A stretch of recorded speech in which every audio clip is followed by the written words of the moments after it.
Welcome to Carrow Road, where Norwich City have suffered their first home league defeat of 2019. So not too bad, is it? The first defeat since December to Frank Lampard's derby. You probably remember that 4-3 game when the floodlights had a bit of an impact.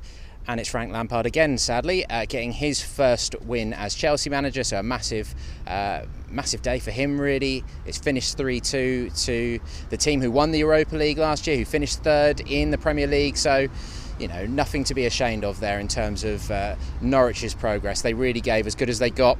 They did themselves proud on the whole. It was another frantic game. I guess it's as much to do with the approach of Norwich, the attacking style, the way they really go for things, and it just means that every game is frantic. A dull 0-0 that seems a long time ago in terms of just covering things from a reporter's point of view, but it's great entertainment. I mean, coming to Carrow Road as a fan at the moment is a pretty positive place to be, and the atmosphere again was absolutely cracking. So a setback for Norwich in terms of a result, but in terms of that defeat puncturing any kind of atmosphere or momentum, I don't think we've got to worry too much about that. I think Norwich and Daniel Farke and the way that they've all spoken after the game, just had a quick chat with Todd Cantwell, I think they're all pretty happy with their day's work. Obviously disappointed not to get a point, but there you go. When you're up against one of the big boys, that doesn't always happen. I'm here outside the Barclay, and it's quietened down a little bit.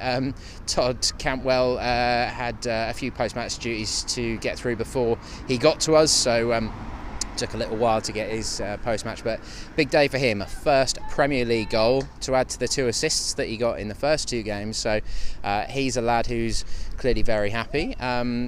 Does just, I think, make the criteria for England under 21 selection in terms of his age, because he was born in 1998. The next England under 21 squad is being announced on Friday. They've got a couple of 2021 Euros qualifiers coming up during in the break, so already thinking that Ben Godfrey and Max Aarons shouldn't be too far away from that. For those of you that saw my column today in Saturday's papers, talking about the fact that Max has probably got a pretty good shot, and Ben Godfrey again was very good today, so determined. There was a moment in the second half where he just took the ball by the horns and charged forward, won a corner, and that just fired the Barclay up, and that very nearly provided the energy needed for a third equaliser, but it just wouldn't come. And bit of streetwise gamesmanship from Chelsea saw out the game in the end. There was a lot of events during this game, a lot of match action, so I'm probably not going to be able to get through all of it, but in terms of the goals, Chelsea took the lead in just the 3rd minute. Tammy Abraham, who of course Norwich fans will remember from him being on loan at Villa and Swansea, scored 26 goals I think it was in the Championship last year. Very highly rated young player, academy product for Chelsea. He met across from the right wing on the half volley. The ball dropped sort of behind Hanley and Aarons, and they didn't really react to it enough, and that was in the back of the net in the 3rd minute, and it was like, oh dear, Chelsea are a bit rampant here, and this could be a cricket score when you concede to a big team so early. But we know this Norwich team have got character, and within 3 minutes Cantwell had the equaliser, and it was lovely play. Emi Buendia dropped to the left in the thick of the move, showed a good bit of strength to get away from Jorginho. Then played to Cantwell, who then put Pukki away on the left, I think it was, if I'm remembering that correctly. Pukki crosses, and Cantwell shows really good desire to get in front of his man and poke home from close range past Kepa. And that's 1-1 in the 6th minute, and it's all going off by that point.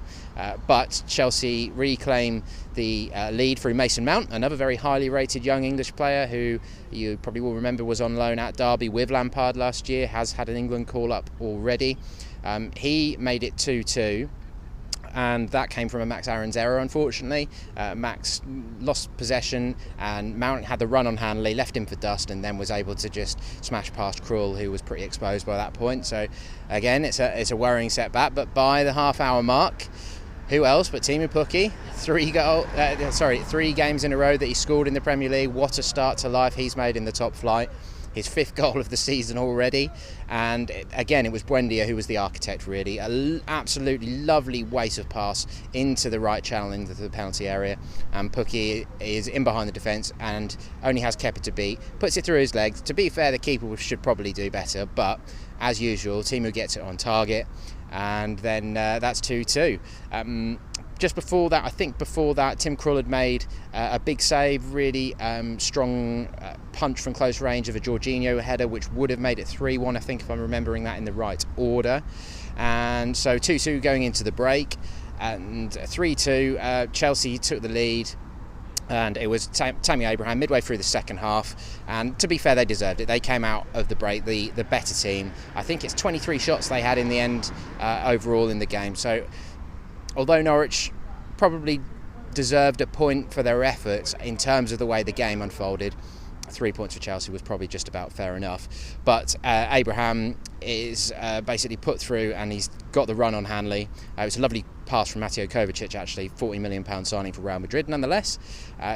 Turns Hanley inside out and then is able to keep away from Ben Godfrey and fire low powerfully under Tim Krul as well. So that was a good finish, and they really celebrated that one. That was a big moment for them. There were other chances. Tim Krul pushed a Ross Barkley shot just round the post late on, and Norwich, the closest they came was Ben Godfrey heading onto the crossbar from a Buendia corner. Buendia was really good, probably just about my man of the match, but I thought Godfrey was very good as well, and Todd had another very good game. I don't think we'll see too many changes to the team at West Ham next week. We'll see plenty at West Ham, of course, but sorry, not at West Ham, at Crawley on Tuesday. Other than maybe the defensive issues, Grant Hanley maybe just looking a bit too slow at this level. There was plenty of decent work, plenty of aggressive, determined work in there from Hanley, but just the pace of things, that it doesn't quite seem to be happening for him just yet, although he's still finding his fitness and form. So an interesting one there for Daniel, with Tim Closer being fit again. He was on the bench today, didn't make it onto the pitch, but